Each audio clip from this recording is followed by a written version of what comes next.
Right now, Dead by Daylight is probably in one of the worst states it's been in a while.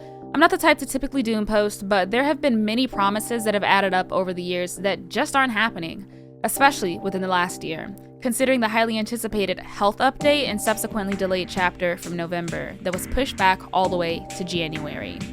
Let's take a look at some of the things that have been promised, some of the things that have been forgotten about, and some of the things we just don't have any progress on.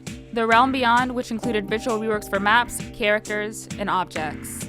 Dead by Daylight's Realm Beyond was a visual rework to bring higher quality and realism to the game. This included updating survivor models, generator models, map models, and much more. However, they eventually stopped, and we haven't really heard much from BHVR about it since. They stopped with Part 7 in 2021, which included updates for Hattie, Mother's Dwelling, and the Temple of Purgation. This final update left out many survivors that still needed reworks like Nancy, Jeff, Steve, and Jane. Especially Jane right now, considering her animations have since then been broken, making her eyebrows stretch and her eyes cross. Meanwhile, we're still missing our swamp rework. It's practically been untouched since 2016, the game's release. The Year 8 roadmap slated Swamp for a rework in January 2024, which was almost 2 years ago. However, now they're slating it for something special during March 2026, which is basically an entire decade of Swamp not being updated. No more Spotlight trailers. Spotlight trailers were a great way to promote upcoming chapters and give a quick rundown on players that might have missed previous broadcasts or just simply weren't available to play the newer content. They were posted on YouTube primarily, but it's been nearly 2 years since the last Spotlight trailer was posted. The last one that we got was from Alan Wake's chapter, and that was from January 2024. Many speculate that we won't receive any for a while, considering the behavior layoffs from June 2024 contain staff that previously did those promotions for DVD chapters, most notably the All Things Wicked chapter that had Sable Ward and the Unknown. Decline of tomes and rifts. Earlier this year, after reworking tomes and challenges, Behavior simply stopped doing tome lore, just as the two most lore-heavy characters were to be featured, Hattie and the Dredge. Elodie also had a rift that was supposed to be focused on her earlier this year in July, but despite being the focus, she didn't receive a badge, banner, or a charm. However, Felix and Michaela did.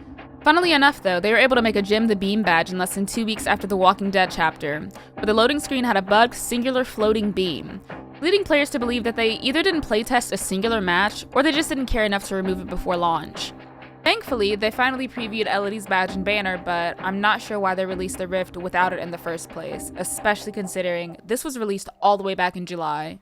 The most recent rift also featured 0 recolors, but was advertised just as an ordinary rift and cost the exact same amount as any other rift as well. It wasn't until there was backlash that they communicated why they still released the rift in its current state, which was really disappointing and super unprofessional. The rift also released a spot not even containing the advertised Claudette headpiece, which again, wasn't communicated until after backlash.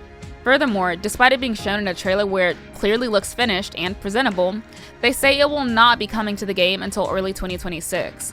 The reasoning was apparently because the quality wasn't up to their standards, but they have a track record of disappointing black hairstyles in the game, with the most egregious one still being the game with no improvement in sight and no planned updates. The Creator Program.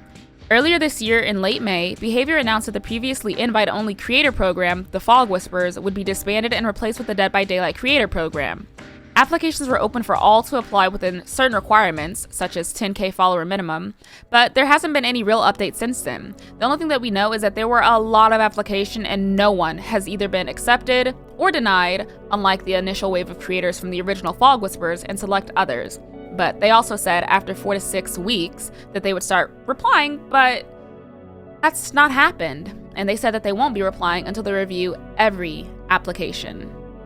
Neglected killers and add-ons. There are several killers that haven't received the love that they've needed these past few years.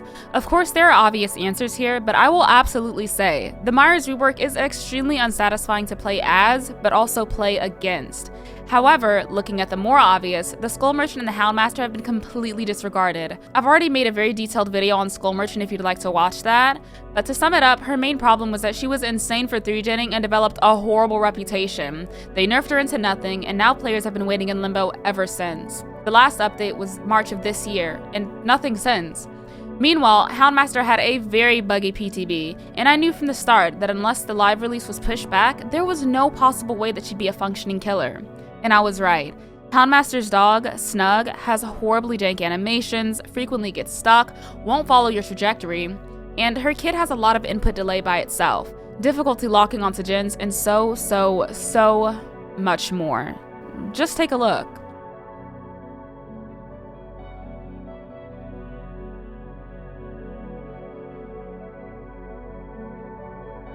On top of that, her knotted rope add-on had a very generous 40% hit recovery for survivors caught by Snug's grasp, but it was dropped to 10% after the combination of the add-on was saved the best for last. And now, it's at a whopping 2%. They said that they would visit this later again in 2025, but that was almost a year ago, as that was said December 2024. But the add-on is practically useless at this point. Bug fixes. November had its chapter delayed so that we could focus on bug fixing, camping, tunneling, slugging, reduced login steps, and just so much more.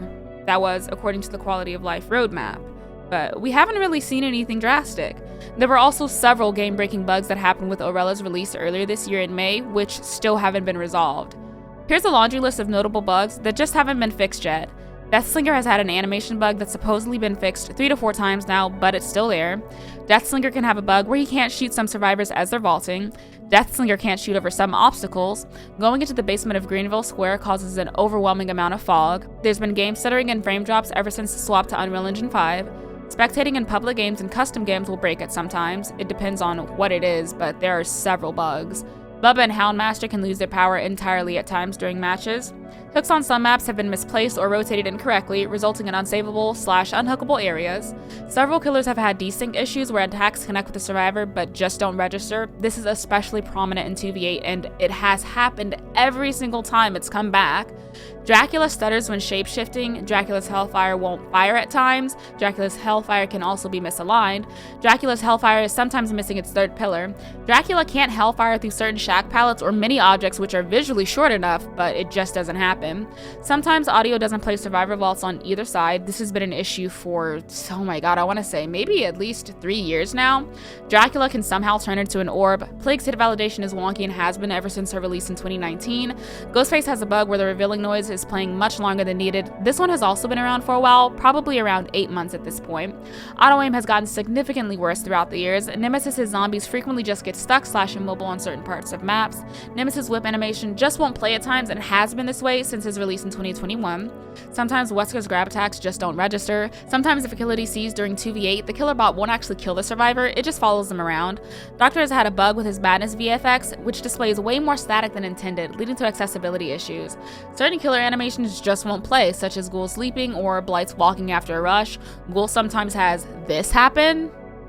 I don't know what that is, but this is just some of the issues. I'd probably estimate this is probably maybe 1/4 or 1/5 of the amount of bugs that actually exist. Cosmetics. Hattie has apparently had missing textures since 2022 that are available in the files but unused for some reason. It's been a year since the release of the Doomed Chorus chapter that had Tori Kane and the Houndmaster, yet Tori only received 1 limited time outfit, 1 store outfit, and her anniversary mask. Houndmaster has received only 1 limited time outfit and her anniversary mask. A year, and those are their only cosmetics. There are several black hair cosmetics that have been released with horrible quality like I mentioned previously, despite myself, an official partner created with Dead by Daylight, offering to help and even making some of my own mods and several other community members being able to as well. Some of these have been in game and have been untouched for years, and it got so bad to the point where I even made a website just so that I could track it if you were curious. It'll be linked below. Singularity is missing the correct face texture from the 2024 cosmetic contest. Several cosmetics have had their physics broken and have been this way for over a year. This happens mainly with skirt cosmetics on female survivors, but it can actually happen to any cosmetic that has physics, such as Toledo's Rift Braid, but outside of that, there was also a killer cosmetic that was designed by the legendary Yokumi Nakamura, which as far as I know, has been like this since release. I'm not sure what happened there. Skirts and any other clothing with physics also regularly disappear in the game, and it has been happening since January of this year at least. Hattie has also had a community skin purchased by Behavior earlier this year, September 2024, but we have yet to see any update on it, like mentioned. That was until the community stream, where she's going to be included in a dateless batch of cosmetics. Tori Kane has also had a bugged hair recolor cosmetic since July of this year, and admittedly, although it does look cooler, this is a cosmetic that was paid for, and so this is just false advertising. Despite being delayed for quality purposes, the $15 legendary Maggie reskin for Michonne released with several bugs, such as her armpits being green, her eyes contorting, and also reusing Michonne's animations, which wasn't actually confirmed as a bug until it was brought up by others on Twitter. Communication. After insane amounts of backlash, Behavior promised more transparency, but it seems this year they've strayed very, very far from that path. If you need a reminder, these are some of the controversies that this year included alone. It was a hard watch, but during the Chandler Riggs XDVD livestream, there were several cheaters that just kept taking up slots in the lobby, and fortunately, Ottstarver, one of the official Dead by Daylight creators, who has been making Dead by Daylight content since forever, offered help by having his mods take up those slots, but for whatever reason, they decided to not listen to him, kept kicking out his mods, and proceeded to ignore him and whatever else advice he decided to give. This resulted in ultimately them not being able to continue with the broadcast. It ended after about an hour, and everybody's time was wasted. There was also a clip of Chandler Riggs saying, "Hey, I think we should follow the advice of Ottstarver, he knows what he's talking about," and he was immediately shut down in an additional clip that was surfaced. Again, this was a really hard watch. I didn't really speak about it publicly, but I was extremely embarrassed, not only for the creators that I am peers with, but also the way that Behavior handled that entire situation. There was also controversy with generative AI usage within the company, as there was a listing posted. However, they say that they're not going to be doing anything with it, with Dead by Daylight related. But unfortunately, a lot of people don't believe that, and we'll have to see. There was also the Rift controversy that I had previously mentioned. And lastly, we have the Streetwise controversy. Streetwise, a perk from Nia Carlson, was bugged and allowed survivors to get infinite charges for any item that they wanted.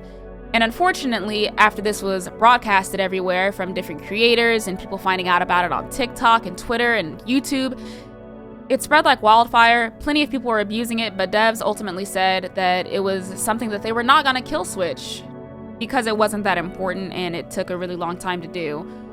And unfortunately, the dev that had to communicate this was harassed to no end, and it was all around really sucky. But I'm just not sure why they prompted to not use the kill switch in the first place. That is exactly what it is intended to do. Stop things from being exploited on either side. And here's some miscellaneous stuff. Apparently, the most recent iteration of TVA was hinted at to have customs, but there's been no update and it's also nowhere to be seen. Legendary portraits are in the game, but haven't been included for pre-game selection yet. Sable Ward has a mug that was supposed to be available for pre-order, but has yet to release due to production issues, but there also hasn't been an update since early 2024. I even used the Wayback Machine just so that I could figure out what exactly happened to it, and this is how I found out that there were production issues, but I can't find a singular social media post or any sort of announcement from Behavior officially that says that it stopped due to production issues. And of course, because I used the Wayback Machine, this means that the listing is no longer available on the site.